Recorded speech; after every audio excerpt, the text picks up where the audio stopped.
మభ్యపెట్టి అధికారంలోకి ప్రజలకు మోసపూరిత హామీలు ఇవ్వడమే కాంగ్రెస్ నైజాం. తెలంగాణ, కర్ణాటక, హిమాచల్లో ఇలానే గెలిచింది. రేవంత్ సర్కార్ మోసాలను ఎండగట్టేందుకే వచ్చా. హైదరాబాద్ సభలో అభివాదం చేస్తున్న నడ్డా. చిత్రంలో లక్ష్మణ్, కిషన్ రెడ్డి, సంజయ్ ఈటెల. అప్పులతో రాష్ట్రాన్ని నడిపిస్తున్నారు. రాష్ట్రంలోని కాంగ్రెస్ ప్రభుత్వంపై పోరాటానికి నడుం బిగించాం. ఒక్కసారి బీజేపీ అధికారంలోకి వస్తే శాశ్వతంగా ఉంటుంది. హైదరాబాద్ బహిరంగ సభలో పార్టీ జాతీయ అధ్యక్షుడు జేపీ నడ్డా. రేవంత్, కేసీఆర్ కవలలట. కాంగ్రెస్, బీఆర్ఎస్లు డిఎన్ఏ ఒక్కటే. కాషాయ జెండా ఎగిరేసేదాకా పోరాటం ఆపము. కిషన్ రెడ్డి. మంత్రుల్లో సగం మంది అర్బన్ నక్సల్లే. ఉద్యోగాలు ఎక్కడిచ్చారు? పాకిస్తాన్, బంగ్లాదేశ్లోన? బండి సంజయ్. ప్రజలకు మోసపూరిత హామీలిచ్చి మభ్యపెట్టి తెలంగాణలో కాంగ్రెస్ పార్టీ అధికారంలోకి వచ్చినట్టు బీజేపీ జాతీయ అధ్యక్షుడు, కేంద్ర ఎరువుల రసాయనాల శాఖ మంత్రి జేపీ నడ్డా ఆరోపించారు. అబద్ధాలు పునాదుల మీద ఏర్పడిన రేవంత్ రెడ్డి ప్రభుత్వాన్ని దించే వరకు బీజేపీ కార్యకర్తలు పోరాడతారంటూ హెచ్చరించారు. తెలంగాణలో ఏడాదిగా ఉన్న ప్రభుత్వ మోసాల్ని, అబద్ధాల పాలనను ప్రజల ముందు ఎండగట్టేందుకు తాను వచ్చానంటూ శనివారం హైదరాబాద్లోని సరూర్నగర్ స్టేడియంలో బీజేపీ బహిరంగ సభలు నిర్వహించింది. ఈ సభలో జేపీ నడ్డాతో పాటు కేంద్ర మంత్రులు కిషన్ రెడ్డి, బండి సంజయ్, ఎంపీలు లక్ష్మణ్, ఈటెల రాజేందర్ తదితర బీజేపీ నేతలు పాల్గొన్నారు. ఈ సందర్భంగా నడ్డా ప్రసంగిస్తూ తెలంగాణతో పాటు హిమాచల్ ప్రదేశ్, కర్ణాటకలోనూ కాంగ్రెస్ ప్రజలను మభ్యపెట్టి అధికారంలోకి వచ్చిందంటూ విమర్శలు గుప్పించారు. హిమాచల్ కార్మికులకు పాత పెన్షన్ పథకం 5 లక్షల ఉద్యోగాలని చెప్పి మోసగించిందంటూ, కర్ణాటకలో అంగన్వాడీలు 15,000 ఇస్తామంటూ మోసగించిందంటూ బీజేపీ జాతీయ అధ్యక్షుడు నడ్డా అంటుడు. ఇక బీజేపీ జాతీయ అధ్యక్షుడిగా ఖట్టర్ లేదా శివరాజ్ సింగ్ అంటూ మనకు కనిపిస్తూ ఉంది. మొత్తం మీద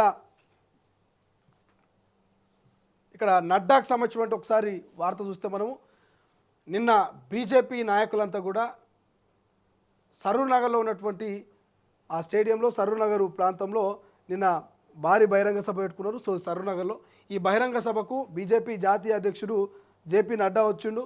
సో నడ్డాతో పాటు ఇక బీజేపీ నేతలంతా కూడా మనం చూస్తూ ఉన్నాం. లక్ష్మణ్ కావచ్చు, కిషన్ రెడ్డి కావచ్చు, బండి సంజయ్ కావచ్చు, ఈటెల కావచ్చు, వీళ్ళందరూ వచ్చారు. నిన్న నడ్డా ఏమంటా ఉన్నట్టే తెలంగాణ ప్రజల్ని మభ్యపెట్టి మోసం చేసి అధికారంలోకి కాంగ్రెస్ వచ్చింది. అప్పులతోటి తెలంగాణ నడిపిస్తూ ఉంది. ప్రజలకు మోసపూరిత హామీలు ఇవ్వడమే కాకుండా ఇక తెలంగాణ, కర్ణాటక, హిమాచల్లో మోసం చేసి గెలిచింది. రేవంత్ సర్కార్ మోసాలను ఎండగంటేందుకే వచ్చామంటూ నడ్డా చెప్తా ఉన్నాడు. ఇంకోవైపు ఏమంటుడు, అప్పులతో రాష్ట్రాన్ని నడిపిస్తున్నారట. మరి అప్పులతో నడిపించకపోతే ఎట్లా నడిపిస్తారు? గతంలో 10 ఏళ్ల పాటు బీఆర్ఎస్ ప్రభుత్వం చేసినటువంటి అప్పులను పాపం వారసత్వంగా కాంగ్రెస్కి అప్పచెప్పిపోయింది. ఇక దాన్ని తప్పదు కదా, మెడకు చుట్టుకున్న పాము కరవక మానదు అన్నట్టు అధికారంలోకి వచ్చినప్పుడు అప్పులు కట్టక తప్పదు, అప్పులకు మిత్తులు కట్టక తప్పదు. గత పాలకులు చేసిరా, లేకపోతే ఇంకోలు చేసిరా అని ఉండదు. అది బీఆర్ఎస్, బీజేపీ అని పక్కన పెడితే ఎవరు అధికారంలో ఉంటే వాళ్ళు గత ప్రభుత్వం చేసినటువంటి అప్పు అయినా, ఆమ్దాన్ అయినా ఖచ్చితంగా దాన్ని బాధ్యతగా స్వీకరించాలి. సో బాధ్యతలో భాగంగా 7 లక్షల పైగా 7,16,000 కోట్లకు పైగా మరి అప్పుల కుప్పలో తెలంగాణ ఉంది. ఆ అప్పులకు మిత్తులు కట్టుకుంటూ పోతూ ఉంది. సో అటువంటి కాంగ్రెస్ పార్టీ ఇలా తెలంగాణ మొత్తం కూడా అప్పులో నడుపుతూ ఉంది అంటున్నారు. మరి కేంద్ర ప్రభుత్వం నిజంగా తెలంగాణ మీద చిత్తశుద్ధి ఉంటే, తెలంగాణ మీద ప్రేమ ఉంటే, తెలంగాణ ప్రజలంటే మీకు గౌరవం ఉంటే కేంద్రం నుంచి కొంత ఆర్థిక సాయం చేయరు. మొన్న బడ్జెట్ పెట్టినప్పుడు నయా పైసీయలే. ఇతర రాష్ట్రాలకేమో స్పెషల్ ఫండ్లు, ప్రత్యేక ప్యాకేజీలు. తెలంగాణ మాత్రము చిన్న చూపు. మరి తెలంగాణ కూడా ఎంతో కొంత 4 రూపాయలు సహాయం చేస్తే తెలంగాణ ఇంత అప్పుల్లో ఉండదు కదా, కొంత అభివృద్ధి దిశగా పోయేటువంటి అవకాశం ఉంటుంది కదా. అరే కేంద్ర ప్రభుత్వం కూడా మాకు అడగకముందే అన్నం పెట్టి సహాయం చేసినటువంటి ఒక మంచి మనస్తత్వం మీకు ఉంటుంది. ఇటు తెలంగాణ ప్రజలకు కూడా మీ మీద ఒక రకమైనటువంటి ప్రేమ పెరుగుతుంది కదా. మీరు అట్లనేమో బడ్జెట్ పెట్టినప్పుడు ఇట్లా తెలంగాణకు రూపాయి కేటాయించరు. పోనీ తెలంగాణలో మనం చూసిన ఖమ్మం లాంటి ప్రాంతాల్లో వరదలు వచ్చి మొత్తం అతలాకుతలం అయిపోయింది. ఖమ్మం అంతా కూడా ఎక్కడికక్కడ పంట పొలాలు నాశనమైనాయి. ఎక్కడికక్కడ ఇళ్లలో నీళ్లు చేరిపోయి ఇక నీళ్లలో వాళ్ళ యొక్క నిత్యావసరాలు, వాళ్ళ జీవితాలంతా కూడా అగమ గోచరం. ములుగు, ఖమ్మం లాంటి ప్రాంతాలు మనం చూసినాం.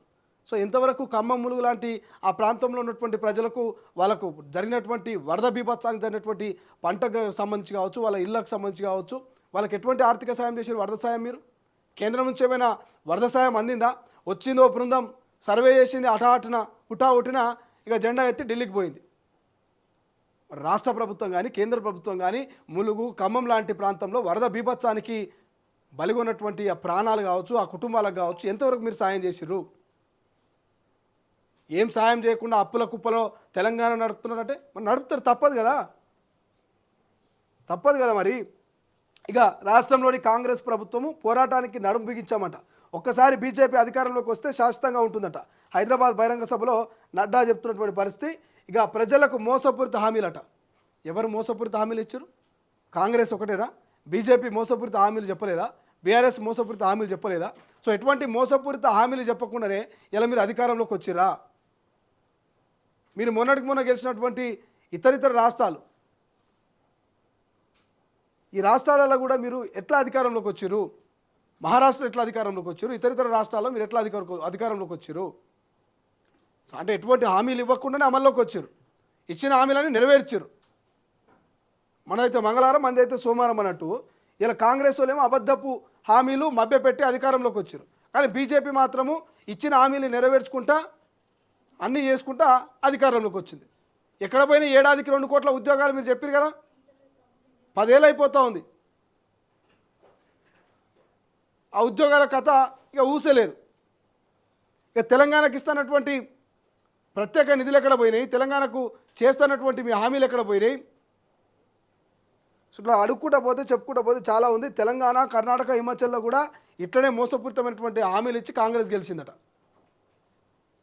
అందరికీ తెలుసు కర్ణాటకలో ఏం జరిగిందో గతంలో. బీజేపీ ఎక్కడెక్కడ ప్రభుత్వాల్ని ఏం చేసిందో అందరికీ తెలుసు. తెలంగాణలో ఏం చేయబోతున్నదో కూడా తెలంగాణ ప్రజలందరికీ తెలుసు.